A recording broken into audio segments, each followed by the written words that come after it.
Pepi, después me pasás un número en la quinela.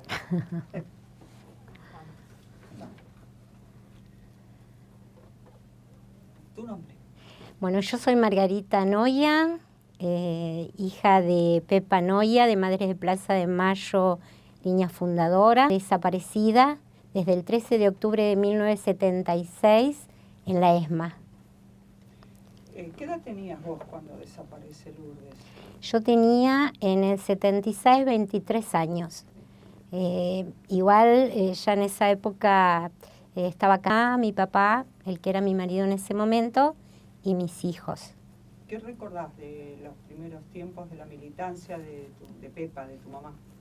Bueno, mi mamá al otro día que desaparece Lourdes, o sea, Lourdes desaparece el 13 de octubre, el 14 de octubre viene la que era mi suegra en aquel momento, porque a ella, nosotros no teníamos teléfono, en esa época no era fácil el tema de los teléfonos, y viene a avisarnos, que vivía en San Isidro, que la suegra de mi hermana tenía a Pablo, a mi sobrino, y que el día anterior habían a la noche realizado un operativo en la casa y se habían llevado a mi hermana y al marido.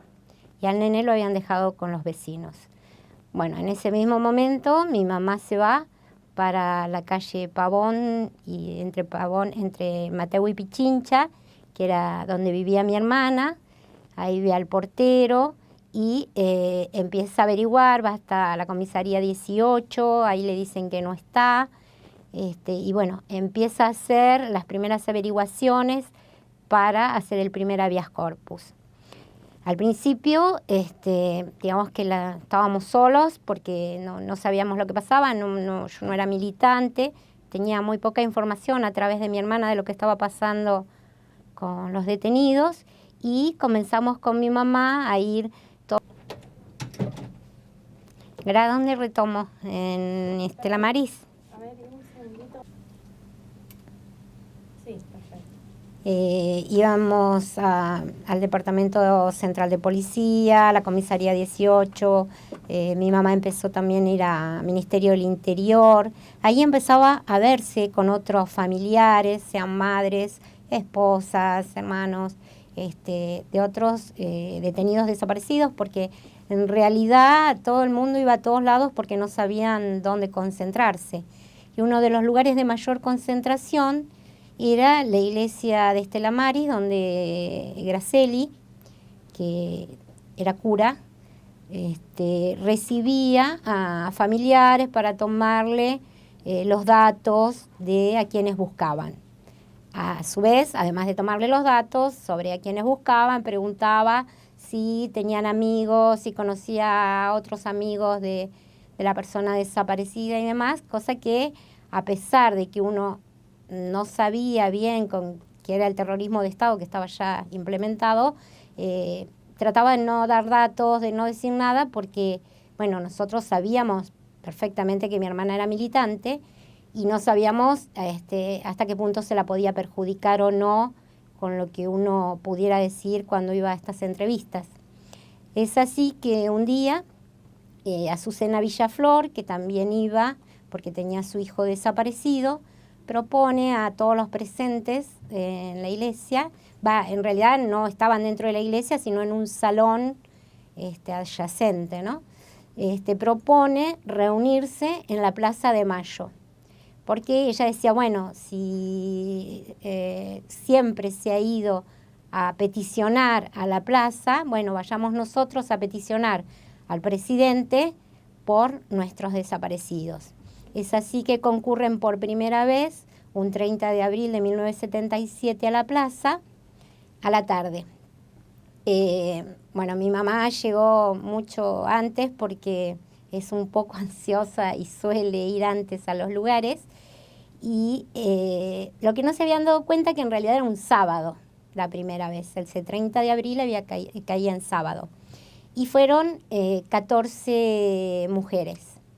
Entre ellas estaban, por supuesto, Azucena, María Adelanto Colets, las hermanas, Mirta Baravalle, bueno, varias madres más que ahora están fallecidas, otra mamá que está viva, que ahora no recuerdo el nombre, Y a partir de ahí se dieron cuenta que el sábado no había nadie en la plaza y en principio decidieron cambiar el día. La primera idea fue pasar a los viernes y, según cuentan las madres, una dijo no porque los viernes es día de brujas y entonces finalmente quedó los jueves a la ronda de 15:30 a 16. En realidad no fue la ronda, porque al principio ellas se juntaban donde estaba el monumento de Belgrano, y se ponían a hablar, pero como estaba el estado de sitio, la policía se empezó a acercar, decirles que no podían, porque al crecer el grupo empezaba como a molestarle más ya a la gente que estaba en la Casa de Gobierno. Y les empiezan a decir que no pueden estar juntas, que tienen que circular. Y bueno, así de a poco nace la ronda, donde ellas en grupitos de estatua de Belgrano, y después ya a medida que va creciendo a la pirámide. ¿Cómo empieza tu militancia en derechos humanos y dónde? Bueno, mi militancia en derechos humanos empieza, primero no era una militancia, era ir con mi mamá a todos lados donde podíamos. Es más, nosotros íbamos todos los días al Departamento Central de Policía. Yo dejaba a mis hijos con mi suegra, y íbamos ahí hasta que un día nos hicieron pasar, yo me acuerdo que nos hicieron subir muchas escaleras y nos atendió un tipo de ahí, no sé qué grado tendría de la policía, que claro, en ese momento no le dimos importancia, ojalá lo hubiéramos anotado el nombre, nos acordáramos de todo porque nos serviría hoy para el juicio. Nos escuchó, me preguntaba a mí qué hacía, qué no hacía, y después en un momento me dice, bueno, miren, yo les voy a dar un consejo, vos dejá mejor que tu mamá busque a tu hermana, vos no sigas. Y uno pensaba, pero si lo que uno hace es buscar a un familiar, ¿dónde está lo que no hay que hacer? Y quedó comprobado cuando en diciembre desaparecen las madres, Azucena, Betty Ponce, Cariaga, la gente que se reunía también en la Santa Cruz, que eran colaboradores del grupo, también como buscando a compañeros de derechos humanos en ese caso, o también a sus hermanos, como ¿cómo se llamaba? Uno de los muchachos que desapareció en La Boca, que lo hizo ir a buscar, fue especialmente a Astiz también a entregarlo, el que lo señaló para que lo secuestraran. ¿Estás en alguna organización de derechos humanos? Sí, en realidad yo primero empecé acompañando a las madres. O sea, yo iba los jueves, me escapaba del trabajo porque trabajaba enfrente y hacía un rato la ronda. Después hacía también, iba siempre a todas las marchas, todo lo que necesitara madres. La primera vez que salimos con las fotos grandes de los desaparecidos el 30 de abril del 83, que fue un día que llovió mucho y hay una foto muy famosa que están todas las pancartas con las caras de los desaparecidos frente a Casa de Gobierno y está todo lleno de agua. Ese fue un día, no sé por qué, pero que me quedó muy grabado, y después cuando vi la foto me gustó recordar ese momento. Es más, mi mamá en esa época había viajado a Australia, donde yo tenía a mi hermana mayor Alicia y a mi hermano Daniel, que vivían allá. Y ella después me manda una carta en la cual me dice que estando en Australia, estaba viendo el noticiero que pasaban noticias latinoamericanas, y entonces ve que yo voy caminando con la foto de mi hermana, y a medida que me acercaba, el camarógrafo se posaba sobre la cara de mi hermana, ¿no? Y que eso le había provocado mucha emoción y había tratado de verlo en la repetición del noticiero. Bueno, seguí al lado de madre siempre cuando empiezan, siempre acompañando. Yo siempre tuve claro que las madres son las madres y no va a haber nadie que reemplace a madres. O sea, mi lugar era ayudar en lo que podía. Ya para el año 2002, Nora Cortiñas, de Madres, me cuenta que se va a hacer una reunión, que están tratando de buscar a distintos hermanos, que algunos nos conocíamos de la plaza y por nuestras madres, porque al principio Hermanos de Desaparecidos por la Verdad y la Justicia, que es lo que se conforma en abril del 2002 y que es mi lugar de pertenencia, digo yo siempre, muchos nos conocíamos de antes.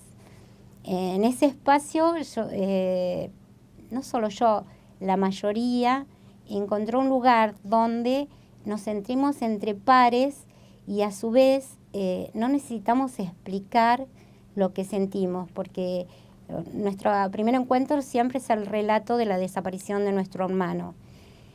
Y en general, la mayoría de nosotros somos de la misma generación de nuestros hermanos. Por ahí algunos un poco más chicos o un poco más grandes, pero vivíamos con ellos cosas distintas que nuestros padres o que otras personas, porque teníamos cosas en común, secretos, peleas, cosas que compartíamos, la música. Bueno, nos contábamos montones de cosas que por ahí uno no le cuenta ni a la mamá ni al papá. Es más, yo me acuerdo el 12 de octubre, que fue el último día que yo estuve con mi hermana, que dio la casualidad que viajamos juntas hasta Morón. Ella iba a la universidad, yo iba a hacer unos trámites y bueno, y que charlamos un montón, y es como el día de hoy que tengo reflejada la imagen de estar sentadas esperando en el pasto que llegara el colectivo, un día hermoso de sol. Y al otro día yo iba a ir a la casa a buscar al perro de ella, porque me había pedido que lo traiga para mi casa porque en el edificio les molestaba. Y al final lo fui a buscar en el momento que la secuestraron. Si no, hubiera estado en la casa de ella esa noche cenando.